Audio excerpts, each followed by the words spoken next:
الصلاة والسلام عليك يا رسول الله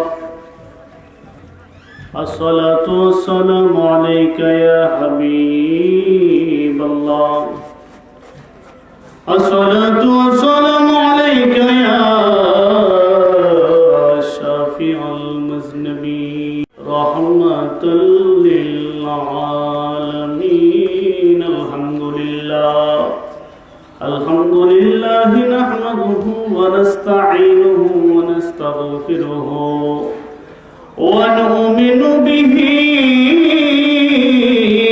ونتوكل عليه ونعوذ بالله من شرور أنفسنا ومن سيئات أعمالنا من يهده الله فلا مضل له ومن يضلله فلا هادي له ونشهد أن لا إله إلا الله وحده لا شريك له ونشهد أن سيدنا ونبينا وشفيعنا وحبيبنا ومولانا محمدا عبد الله ورسوله صلى الله تعالى عليه وعلى آله وأصحابه وبارك وسلم أما بعد أعوذ بالله من الشيطان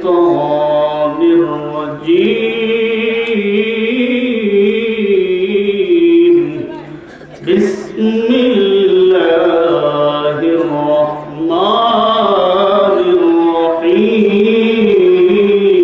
الرحيم وقر في بيوتكن ولا تبرجن تبرج الجاهلية الأولى وأقمنا الصلاة وآتينا الزكاة وأطعنا الله ورسوله إنما يريد الله ليذهب عنكم الرجس أهل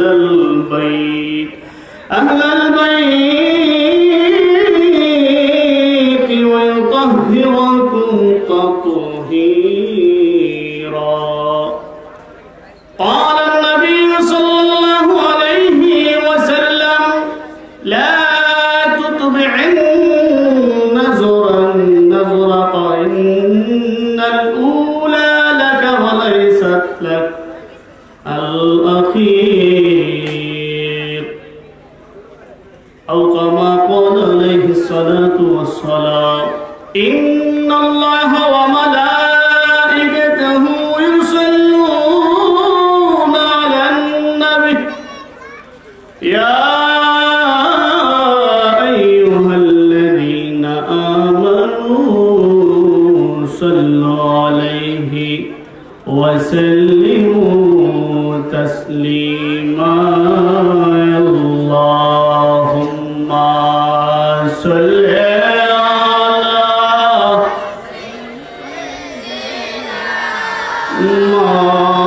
مولانا محمد وعلى آل سيدنا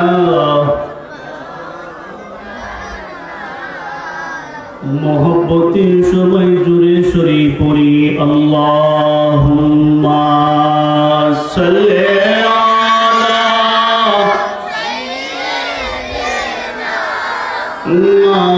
مولانا محمد وعلى آل سيدنا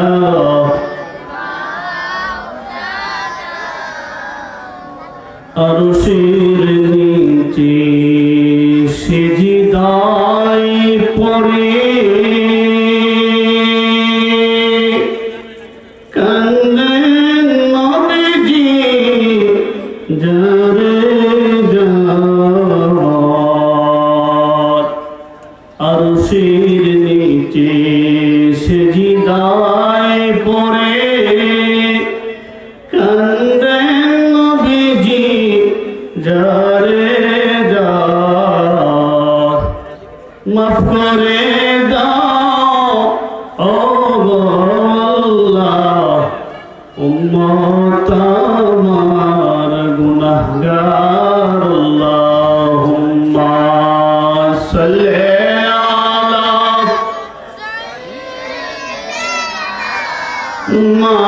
مولانا محمد وعلى آل سيدنا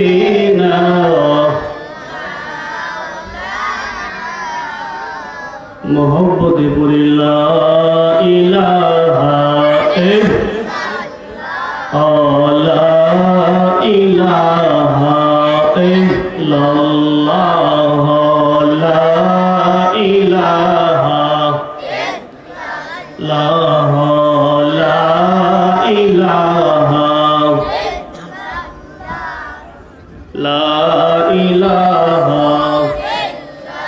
حسبي ربي جل الله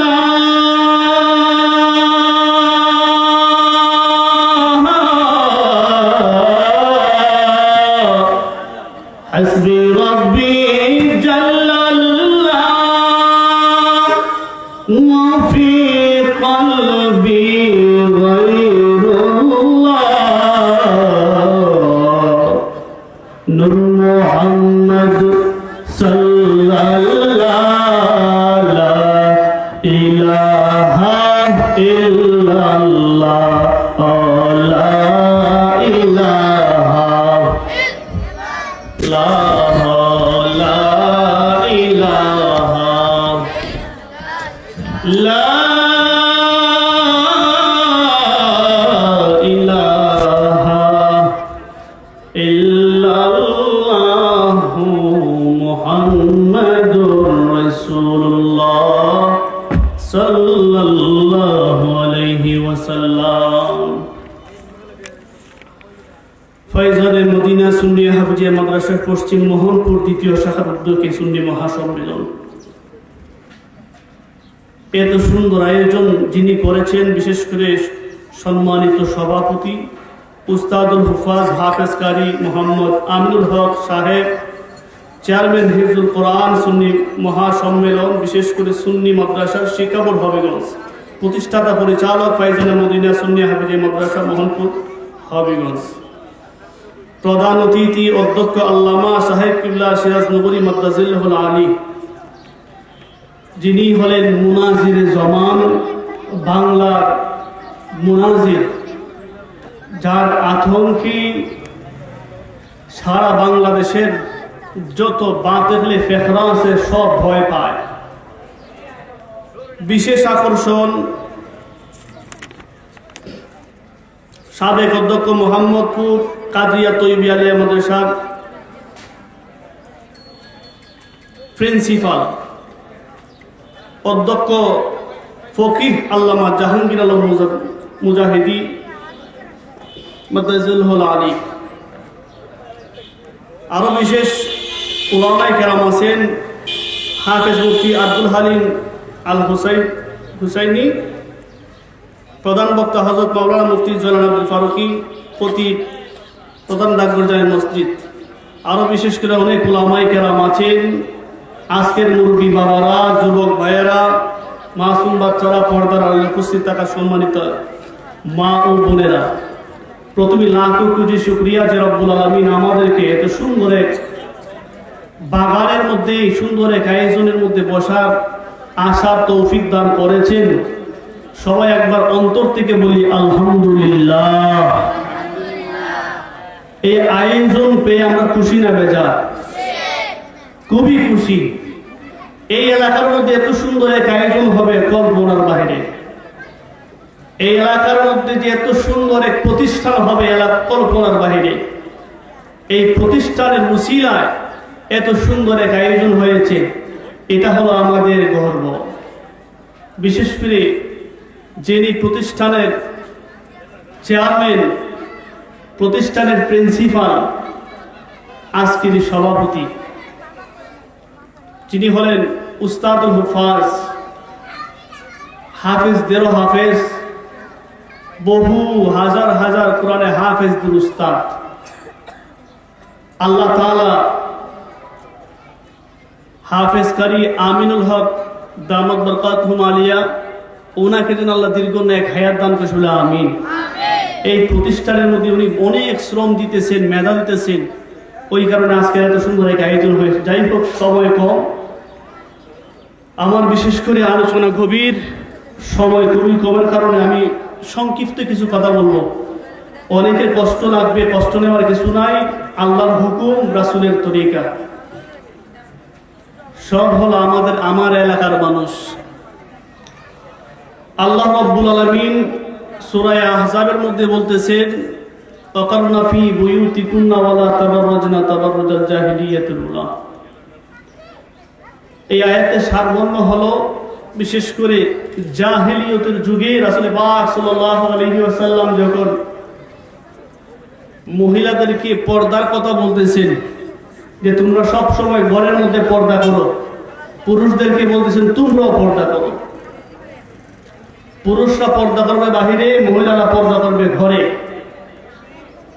আল্লাহ রাসূল সাল্লাল্লাহু আলাইহি ওয়াসাল্লাম হাদিসের মধ্যে বলতেছেন, হযরত আলী রাদিয়াল্লাহু তাআলা বলেন,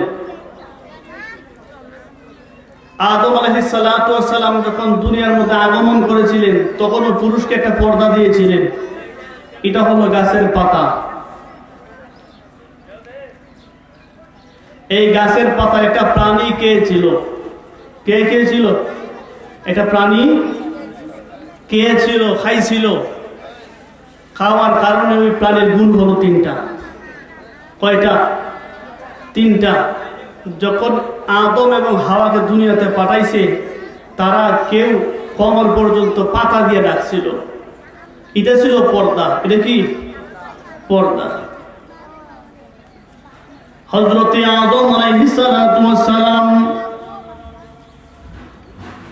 যখন গায়ের মধ্যে পোশাক লাগায়, গায়ের মধ্যে পোশাক লাগানোর পরে জঙ্গল থেকে হরিণ আসছে। হরিণ কি আসছে? হরিণ আসার পরে গায়ে থেকে পাতাগুলা খাইতে লাগলো, গায়ের মধ্যে পাতার ঘ্রাণ, পাতা খাইতে লাগলো।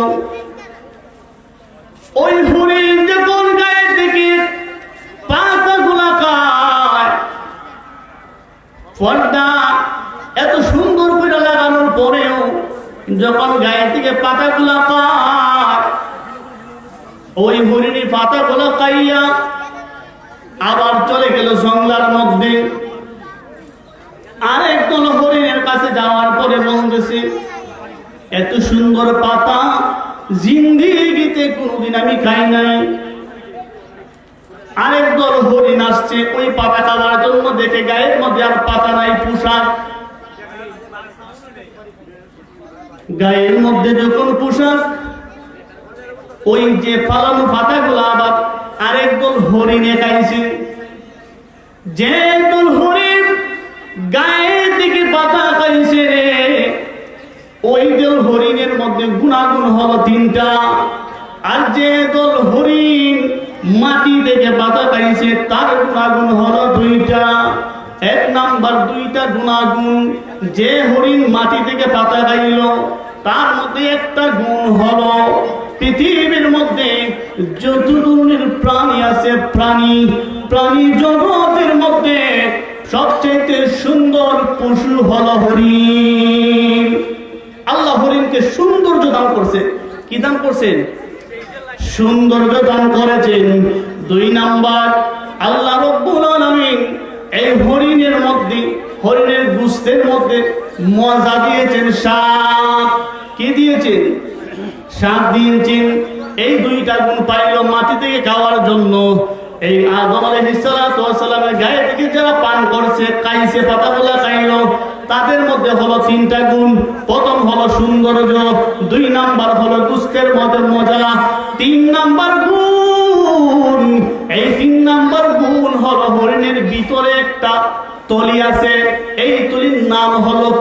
স্তরী। এই ভুলটা হলো হরিণের মধ্যে শুধু পাতা খাওয়ার জন্য। বিশেষ করে এই কথা বলার উদ্দেশ্য না, হযরত আদম আলাইহিস সালাতু ওয়াস সালাম নিজে পর্দা করার জন্য, নিজে শরম ঢাকার জন্য পাতা দিয়ে ডাকছে। এখন আমরা শরম ঢাকার জন্য পোশাক আছি। পোশাক থেকে যদি আমরা মুসলমান, আমরা যদি পর্দা না করতে পারি আমাদের উপায় হবে না। রহমাতুল লিল আলামিনের কাছে আসছে সাহাবী যখন আসছে, সাহাবী হলো অন্ধ সাহাবী, তার চোখে কোনদিন দেখতে পারেন নাই। আল্লাহর নবীর দরবারে আসছে, ওই সাহাবীর নাম হলো আব্দুল্লাহ ইবনে মাখদুম। আব্দুল্লাহ ইবনে মাখদুম যখন আসছে, আসার পরে সাহাবী, অন্ধ সাহাবী যখন আল্লাহর নবীর দরবারে আসছে, আসার পরে সালাম দিয়েছে, আসসালাতু ওয়াসসালামু আলাইকা ইয়া রাসূলুল্লাহ, আসসালাতু ওয়াসসালামু আলাইকা ইয়া হাবিবাল্লাহ। সাহাবায়ে কেরাম ওই জায়গার মধ্যে রাসূলের বিবিগণ ছিল। বিবিগণ থাকা অবস্থায় যখন আব্দুল্লাহ ইবনে মাখদুম সালাম দিয়েছে, বিবিগণ ওই জায়গা থেকে উঠলেন না। যখন এই জায়গা থেকে উঠলেন না, না ওঠার কারণে আল্লাহর নবী বলে, তোমরা এই জায়গা থেকে ঘর থেকে আলাদা হয়ে যাও, পর্দা করো, পর্দা করো, পর্দা করো। বিবিগণ ডাক মারছে, ইয়া রাসূলুল্লাহ, এই আব্দুল্লাহ ইবনে মাখদুম তো আমাদেরকে দেখতেছেন না, আব্দুল্লাহ ইবনে মাখদুম তো আমাদেরকে দেখতেছেন না, আমরা কেন পর্দার ভিতরে চলে যাব? রহমাতুল লিল আলামিন ডাক মারছে, ও আমার প্রাণ প্রিয় বিবিগণ, তোমরা কি জানোনি আব্দুল্লাহ ইবনে মাখদুম তো তোমরা দেখতেছে না, কিন্তু তোমরা আমার বিবিগণ তো আব্দুল্লাহ ইবনে মাখদুমকে দেখতেছো। কি করতেছো? দেখতেছো। ওই জন্য বলি আমার নবী কেমন নবী, আমার নবী কেমন নবী। আমার নবী যখন মদিনায় যায়, কবির বাসায় ডেকে ডেকে বলে, একজন নবী আসিল রে সোনার মদিনায়। ডাক পড়ে গেছে, ডাক, একজন নবী আসিল রে সোনার মদিনায়। আর যার প্রেমেতে মজুন হইল, যার প্রেমেতে মজুন হইল, খোদের বানায় একজন প্রেমিক আসিল হরে সোনার মদিনায়। একজন নবী আসিল হরে সোনার মদিনায়। আমার নবী যখন মদিনায় গেলেন, উতাস হয়ে গেল, মানুষ পাগল পাগল হয়ে গেল। নবীর আগমনে সবাই খুশি, সবাই খুশি, সবাই খুশি। রহমাতুল লিল আলামিন যাওয়ার পরে পর্দার কথা বলেছিলেন, পর্দার কথা। তারপরে আরেকটা কথা বলেছিলেন, আমি যে আয়াত তেলাওয়াত করেছি ওই জায়গার মধ্যে, পবিত্র কালামুল্লাহর মধ্যে আল্লাহ রাব্বুল আলামিন শুধু যে পর্দার কথা বলেছেন তা না, আরো বলেছেন, ওয়াকারনা ফি বুয়ুতিকুন্না ওয়ালা তাবাররাজনা তাবাররুজাল জাহিলিয়াতিল উলা ওয়া আকিমনা সলাতা ওয়া আতিনা যাকাতা ওয়া আতি'নাল্লাহ ওয়া রাসূল। আল্লাহ রাব্বুল আলামিন ওয়া আকিমনা সলাহ, নামাজ প্রদান করো, ওয়া আতিনা যাকাত, যাকাত প্রদান করো। নামাজ পড়তে হবে, যাকাত দিতে হবে। আল্লাহ রাব্বুল আলামিন বলতেছে তোমরা পর্দা করো, পর্দা। রহমাতুল লিল আলামিন আবু দাউদ শরীফের মধ্যে হাদিসটা আসছে রে বাবা। আবু দাউদ শরীফের 4058 নম্বর হাদিসের কথা বলতেছি। এই হাদিসের মধ্যে রহমাতুল লিল আলামিন বলেন, ও নারীগণ, তোমরা এক নারী আরেক নারীর দিকে তার গোপন অঙ্গের দিকে তাকাতে পারবে না। এক পুরুষ আরেক পুরুষের গোপন অঙ্গের দিকে তাকাতে পারবে না। এক নারী আরেক নারীর সঙ্গে, পুরুষের কথা বলেন নাই, এক নারী আরেক নারীর সঙ্গে একই কাপড়ের নিচে ঘুমাতে পারবে না। এক পুরুষ আরেক পুরুষের একই কাপড়ের নিচে ঘুমাতে পারবে না। এই কথার দ্বারা কি প্রমাণ পাওয়া যায়? বানানোর কোনো কথা বলি নাই। আবু দাউদ শরীফের 4058 নম্বর হাদিস। এই হাদিসের মধ্যে বলতেছেন, এক পুরুষ আরেক পুরুষের গোপন অঙ্গের দিকে তাকাতে পারবে না, এক নারী আরেক নারীর গোপন অঙ্গের দিকে তাকাতে পারবে না, এবং এক পুরুষ আরেক পুরুষের সঙ্গে একই কাপড় নিচে ঘুমাতে পারবে না। নারীও একই, দুই নারী এক কাপড় নিচে ঘুমাতে পারবে না। পুরুষটা হতে হবে বালক, নারীটা হতে হবে বালক। এই কথা বলতেছেন। এখন আমাদের সমাজে এমন মানুষ পাওয়া যায়, আমরা দুই ভাই একসাথে ঘুমাই, দুই বন্ধু একসাথে ঘুমাই, দুই বান্ধবী একসাথে ঘুমায়, দুই বোন একসাথে ঘুমায়। আল্লাহ নবীর হাদিস দ্বারা প্রমাণ হয়ে গেল পর্দার ব্যাপার কেমন কঠিন, কেমন কঠিন। একসঙ্গে আপন আপন ঘুমানো যায় না। অতএব বোঝা গেল কি, আমরা অনেক কিছু জানারও দরকার, মানারও দরকার। আগে জানতে হবে, তারপরে মানতে হবে। আমরা যদি জানি নামাজ, যদি জানি জমির মধ্যে নামাজ হবে, যদি নামাজ না জানি কাবা ঘরের সামনে পড়লো লাভ হবে না। অতএব বিশেষ করে আজকে এত সুন্দর একটা ময়দানের মধ্যে বসছি। সুন্দর এক ময়দানের মধ্যে বসার কারণ হলো মাদ্রাসা। কারণ কি? মাদ্রাসা প্রতিষ্ঠান। এই প্রতিষ্ঠানটা হওয়ার কারণে আজকে এত সুন্দর একটা আয়োজন হয়েছে, সুন্দর একটা আয়োজন হয়েছে। এই সুন্দর আয়োজনটা পেয়ে আমরা খুশি না বেজার? খুশি না বেজার? খুশি। এখন খুশি হলেন আল্লাহ রাব্বুল আলামিন সঙ্গে সঙ্গে বলতেছেন মুসা নবীকে, মুসা নবী তুর পাহাড়ে সবসময় যাইতেন না? যাইতেন। কথাগুলো গভীর মনোযোগ দিয়ে শুনতেন। আল্লাহ নবীকে, বিশেষ করে মুসা নবী আল্লাহকে প্রশ্ন করছেন, ও আল্লাহ, তুমি যখন খুশি হও কি দাও? কি দাও? আল্লাহ তাআলা বলছেন, আমি খুশি হলে বৃষ্টি দেই। কি দেই? বৃষ্টি দেই। তার মানে খুশি হয়ে বৃষ্টি দেন, ঠিক না? এখন বলতেছে আল্লাহ, তুমি যে খুশি হয়ে বৃষ্টি দেও, আরেকবার খুশি হলে কি দেও? বলতেছে আমি আরেকবার বেশি খুশি হলে, আর বেশি খুশি হলে মেহমান দেই। কি দেই? মেহমান দেই। বলতেছে যদি আরো খুশি হও তাহলে কি দাও?